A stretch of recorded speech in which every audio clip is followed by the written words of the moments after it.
All right, so let's talk about Berlin. You guys are probably familiar enough with your geography to know that Berlin was the capital of Germany. However, post World War II, Germany is going to be split up into four military zones that are going to be divided between the Americans, the French, the Russians, and the English. And this is going to be kind of roughly what it looks like. And Berlin is actually going to be right here on the Soviet side, which was weird. But what they did is they actually ended up dividing the capital of Berlin into four military zones as well. Now, eventually, it's going to come down to this. I'm kind of jumping a little bit ahead here, but eventually, the British, French, and the U.S. create a free West Germany, and then Russia controls East Germany, much like they had done through the other stuff that we've already talked about with the the Eastern Europe and the Iron Curtain. They were doing the same with the Eastern Germany. Now, if you look back in the Olympic record books post World War II, West and East Germany were divided for a very long time. And again, if you're thinking ahead, you're probably also thinking, well, is this where we get the Berlin Wall? Yeah, eventually we are going to be talking about the Berlin Wall, but not completely just yet. That doesn't happen until around the 1960s. But this is the beginning stages of that.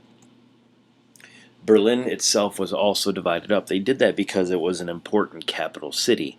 And so they actually had the Russians control one part of that, and then the rest of the Allied powers, the British, the French, and the U.S. controlled the other part. People from East Berlin, which is the non-free side, would actually escape to the West Berlin.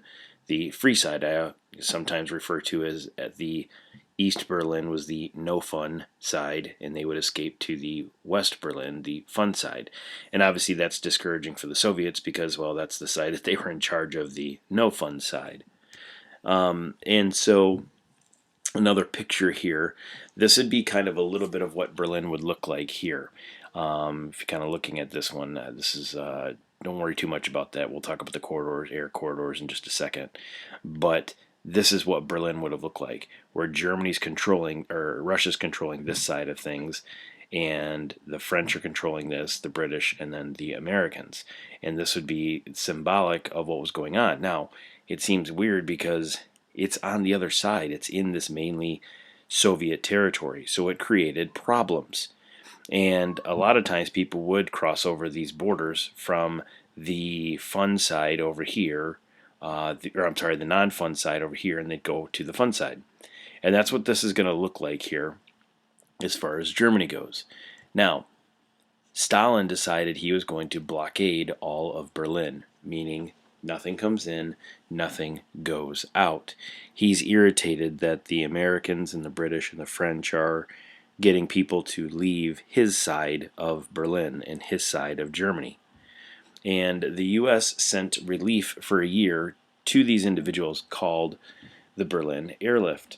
These people needed food, they needed water, they needed medical supplies, and Stalin wasn't letting anything in and wasn't letting anything out. And so the best way to deal with this was to send a super large airlift where they would just literally dump supplies from crates that had attached parachutes to them, and it would float down to the people.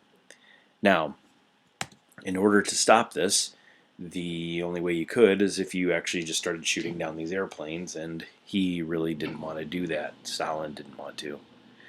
West Berlin was eventually freed, and he finally let all of that those supplies to go and allowed people to actually get supplies to people. But this is the main reason he's going to actually create the Berlin Wall. This is a picture of some of the Berlin airlift. You can see how low that plane is flying, and the people are already waiting for stuff to arrive. You might be like, why are these people standing in a whole bunch of rubbish and rubble? That's mainly because Berlin was torn apart through the war, and they're still rebuilding. This is another picture of the Berlin airlift. This would be them dumping a lot of those crates out of medicine and supplies and food to the people of Berlin. And the U.S. military and the British military would use these huge aircraft to dump a lot of these supplies to the people. Now, this is what that other picture that had the corridors. So the American zone would fly into their area, drop off the stuff at Berlin, circle, and come back. And then the British would do the same, and the French would do the same. And so it just kept coming in and out of the Soviet zone. And we warned Stalin that we were doing this and told him, you have to allow us to get stuff to the people. He didn't like it, but again, the only way to stop the Berlin airlift is to shoot our planes down. And at that point in time, we would be going to war again. It wasn't something he wanted. It wasn't something we wanted. But nonetheless, we were able to avoid war and get supplies to people. Let's talk about some new treaties. The NATO Treaty, or the North Atlantic Treaty Organization. These would be nations united to defend each other if they were attacked. You might be like, the North Atlantic, who would that be? That would be America. Oops, I'm sorry. That would be America, and that would be the British, and that would be the French. We were the main countries behind NATO. And again, we would defend each other if attacked. Well, Russia, not to be outdone, created their own version of NATO, and that was the Warsaw Pact. And this is a picture. The picture on the left is the NATO flag. The picture on the right is the Warsaw Pact flag. And again, everybody's kind of starting to ally with people that they feel are going to be able to benefit them and help themselves out. Nobody wants to get lost and not have allies if there is going to be a war. So the North Atlantic Treaty Organization, United Nations united to defend each other if attacked. Let's talk about China. Now, when you think of China today, we think of a very large country, communistic country. Well, it wasn't always that way. They had a leader for a long time named Chiang Kai-shek. He was a non-communist leader, and as a result of him being non-communist, he actually worked pretty well with the Americans. The Americans helped him come to power, and was an individual that we liked, and we were able to get legislation passed that would benefit us. However, there is a new leader that's going to kind of come on the rise. His name is Mao Zedong. Now, you might see his name, I think, in your book written as Mao, T-S-E-T-U-N-G, Mao Zedong. But again, this is how we're going to learn it today. But he was a communist leader.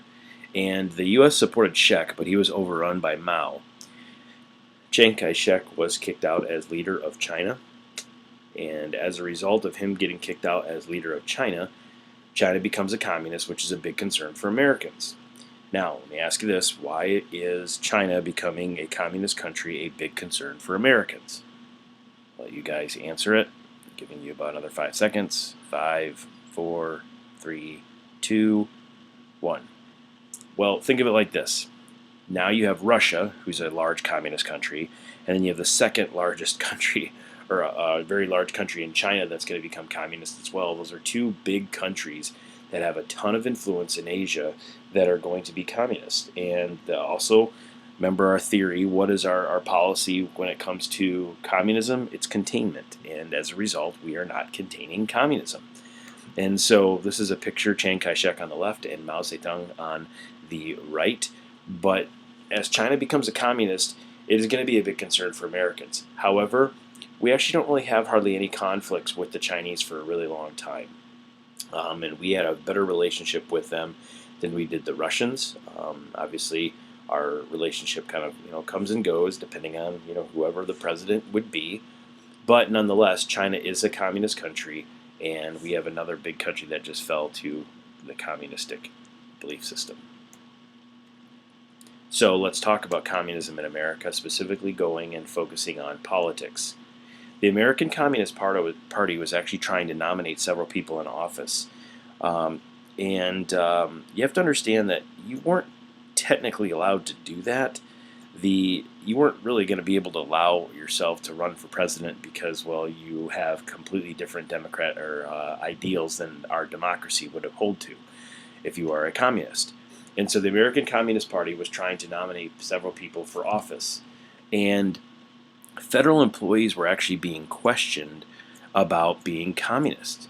And a federal employee means somebody who works for the government. They were being asked, are you a communist? Are you not a communist? And more people were growing to be concerned that our country was overrun by communists, specifically our federal government. And so, as federal employees were being questioned, they would ask them, have you ever been to Russia? Have you ever been to China? Do you believe in the ideals of the Communist Party and communist regimes? And so, the House Un-American Activities Committee, HUAC, that was created, and it was created in the House itself. And the whole purpose of this committee, it was a congressional group who investigated people to make sure there were no communists that were working in the government. And again, HUAC, House Un-American Activities Committee, a congressional group who investigated people to make sure there were no communists in the government itself. Now, HUAC becomes a really big deal, and it's going to be around for a long time. This is a picture of some of these people investigating people's backgrounds. Now, if you're thinking backwards a little bit, and we're talking about the Red Scare, this is basically just the newest version of the Red Scare. And if you remember talking about the Red Scare, they kind of falsely accused people of being communist, whether the person had Russian ties or communistic ties. They came up with false reasons to accuse people of being communist. And this congressional group investigated people to see if there were communists in the government. Their goal was to expose people.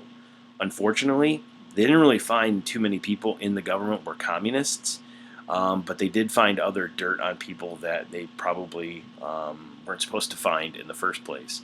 But as far as learning that we had tons of people working in the government that were communists, they didn't really learn too much about that. Now, the thing is if you got accused of being a communist and you said, no, I'm not a communist, they would say, well, that's what a communist says. And then if you said, okay, well, I am a communist, then obviously you'd go to jail. So it's pretty much a lose-lose situation. And a lot of reputations were ruined as a result of this. Let's go to letter B, Hollywood. Movies, actors were being questioned. That should be movies and movie directors. Movie directors and actors were being questioned about being communist. Now, you might be asking, well, how in the world does a movie have a communistic? How does a movie have a communistic slant? Well, think of it like this: movies have a lot of influence on people, and movies themselves can actually have a theme behind it. I think about that movie WALL-E, and the theme is basically they don't want you to trash the earth and they want you to exercise. So movies can absolutely have an influence on that. And some directors and actors were actually put in jail for their communistic beliefs and for their communist sympathies. And Ronald Reagan, the actor, who eventually becomes president, spoke out against communism in the movies. This is a picture of Ronald Reagan, the actor, as an old Western. He was in a lot of old Westerns. But he actually spoke out against communism in the movies. This is him actually in front of Congress, and he is testifying about some of the other actors and some of the other directors that were pro-communist, and he is explaining why he believed that those people should go to jail for their viewpoints and their beliefs. So you see in the picture on the left, he's an actor, but on the picture on the right, he's getting into the political realm and moving forward from the 1960s. He's going to be in politics, and then he's eventually going to become a very popular president in the